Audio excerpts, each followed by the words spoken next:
Artificial intelligence का एक खतरा यह बताया जा रहा है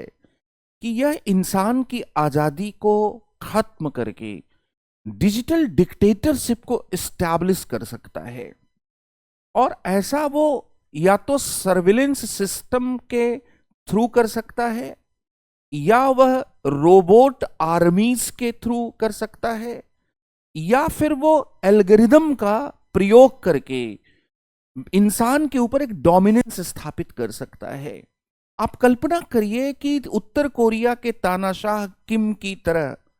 किम को एक ऐसा मौका मिल जाए जिसमें वो हर कोरियाई नागरिक को, हर कोरियाई प्रजा को एक ऐसा डिजिटल बायोमेट्रिक ब्रेसलेट पहना दें,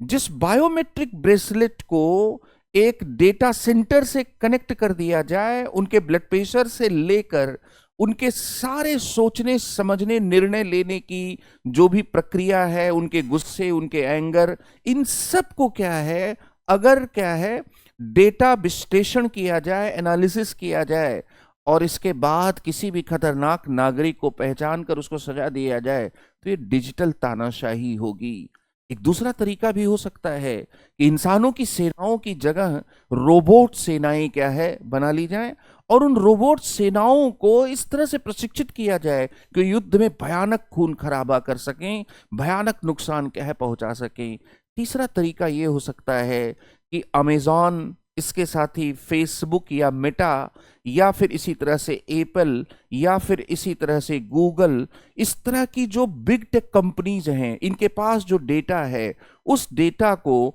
अमेरिका और जिन जिन स्टेट्स में ऐसी कंपनीज हैं वो डेटा ट्रांसफर करवा लें और सभी अपने नागरिकों के पूरे हाव भाव को, व्यवहार को वे पूरी तरह से क्या करें, उसका विश्लेषण करें। और जैसे कभी इंसान ने ईश्वर और देवता का प्रभुत्व स्वीकार करके राज्य को देवत्व से जोड़कर